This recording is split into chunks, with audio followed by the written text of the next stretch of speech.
নতুন আলু আর কড়াইশুঁটি দিয়ে কি বানানো যায়, চলো সিম্পল একটি রেসিপি আজ শেয়ার করছি। নতুন আলু আর কড়াইশুঁটি এই দুটো দিয়ে কিন্তু আজকে ডেলিশিয়াস ইজি একটি রেসিপি আজ তোমাদের সাথে শেয়ার করতে যাচ্ছি। তো সঙ্গীতা চ্যানেলে তোমাদের সবাইকে স্বাগত। চলো ভিডিওটা তবে এখান থেকেই শুরু করি। সময় কম লাগবে কিন্তু টেস্টি হবে এমন রেসিপি কার না পছন্দ বলো। শীতের মরশুম, এরকম নতুন আলু কিন্তু বাজারে কিন্তু একদম ভরে আছে।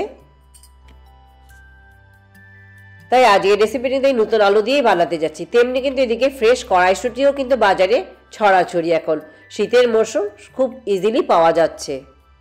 তা আজকের মেইন ইনগ্রেডিয়েন্টস হলো কড়াইশুঁটি আর নতুন আলু। কড়াইশুঁটি আগে ছাড়িয়ে নিই, কারণ সবগুলো অবশ্য লাগবে না। আমি ছোট বাটির 1 বাটি কড়াইশুঁটি ব্যবহার করব এই রান্নার জন্য আজকে। তোমাদের কাছে ফ্রেশ কড়াইশুঁটি না থাকলে কিন্তু ফ্রোজেন কড়াইশুঁটি দিয়েও কিন্তু বানানো যেতে পারে এই রেসিপি, কোনো অসুবিধা নেই। তবে ফ্রেশ সবজির কিন্তু স্বাদই আলাদা। কড়াইশুঁটি ছাড়ানো হয়ে গেছে, এবার চলো আলুগুলো কেটে নিই। আজ কিন্তু আলুগুলো খোসা শুদ্ধ আমি রান্না করব, কারণ নতুন আলু খোসা ছাড়াবার দরকার নেই, খোসা শুদ্ধই রান্না করা যেতে পারে। আর খোসা শুদ্ধ আলুর তরকারি কিন্তু খুব স্বাদ হয়। খেয়াল রাখতে হবে আলুর টুকরো কোনাগুলো যেন সবগুলো কিন্তু সমান, যেন একই সাইজের হয়। তা না হলে কোনো আলু সেদ্ধ হবে, কোনো আলু সেদ্ধ হবে না। তাই সবগুলো টুকরো দেখো সমানভাবে কিন্তু কেটে নিয়েছি এখানে। এবার কেটে রাখা আলুর টুকরোগুলো জলে ভিজিয়ে রাখছি। এতে এক তো আলুগুলো কালো হবে না, আর অপর হলো যে খোসা শুদ্ধ রান্না করছি তাতে কিন্তু খোসাতে অনেক মাটি লেগে থাকে, সেই মাটিগুলোও কিন্তু পরিষ্কার হয়ে যাবে।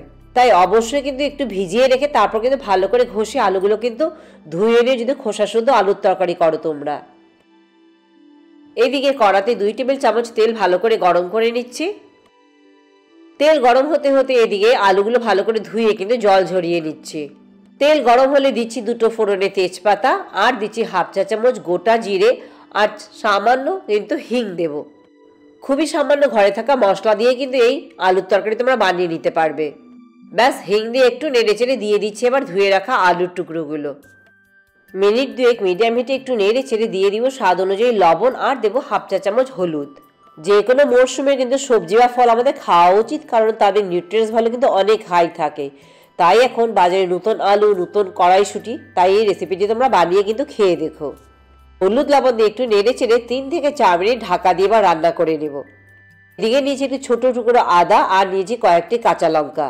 এই কাঁচা লঙ্কাগুলো এবার এখানে বাজারে পেয়ে গেছি, আর বাড়ির কথা মনে পড়ে লন্ডনে কিন্তু আমার গাছে কিন্তু প্রচুর এ ধরনের লঙ্কা হয়েছিল।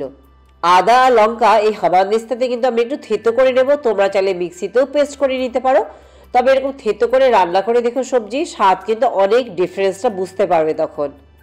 মশলা থেতো করা হয়ে গেছে, এবার মিনিট 4 হয়ে গেছে। ঢাকা খুলে আলুগুলোকে দেখে নিচ্ছি। এবার আলুগুলো সুন্দর একটা কোটিং এসে গেছে, কিন্তু তাই জন্য কিন্তু এরকম ঢেকে রেখেছিলাম, দেখতে পাচ্ছ একটু কোটিং এসে গেছে এরকম। এবারেতে দিয়ে দিচ্ছি আদা আর কাঁচা লঙ্কা যেটা থেতো করে রেখেছিলাম সেটা, আর দিচ্ছি 1/2 চা চামচ জিরে গুঁড়ো, আর 1/2 চা চামচ লাল লঙ্কার গুঁড়ো, আর দিচ্ছি একটি মিডিয়াম সাইজের টমেটো কুচিয়ে রেখেছিলাম হাফ, সেটা দিয়ে দিচ্ছি।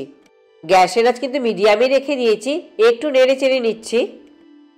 একটু নেড়ে চেড়ে নিয়ে এবার যে কড়াইশুঁটি যে ছুলে রেখেছিলাম, ছোট 1 বাটির কড়াইশুঁটি দিচ্ছি আমি এখানে। কড়াইশুঁটি দিয়ে ভালো করে মিশিয়ে কিন্তু এবার মিডিয়াম হিটে ঢাকা দিয়ে 5 থেকে 6 মিনিট আমি রান্না করে নেব। এতে আলুও কিছুটা সেদ্ধ হয়ে যাবে, আর টমেটো কিন্তু এদিকে নরম হয়ে আসবে।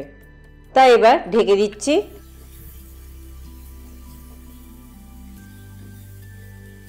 এটা কিন্তু আমাদের ছোটবেলায় খুব একটা কমফোর্ট ফুড ছিল, কারণ আমাদের বাড়িতে কিন্তু যেখানে বড় হয়েছি অনেক বড় বাগান ছিল, যেখানে আলুও হতো, এই কড়াইশুঁটিও হতো।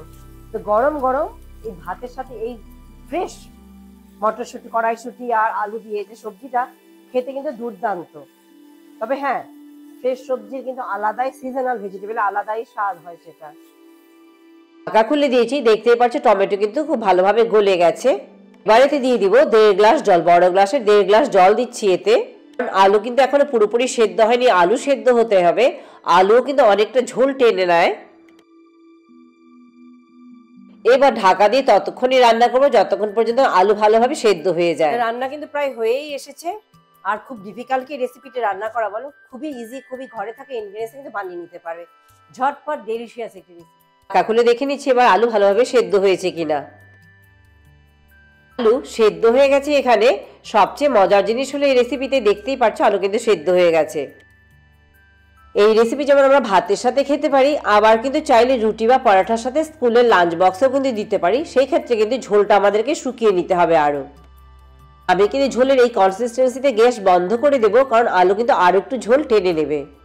তোমরা একটু ঘন ঝোল চাইলে কিন্তু একটুখানি খাতা দিয়ে কিন্তু একটুখানি চেপে চেপে দুটো একটা আলু কিন্তু ম্যাশ করে দিতে পারো।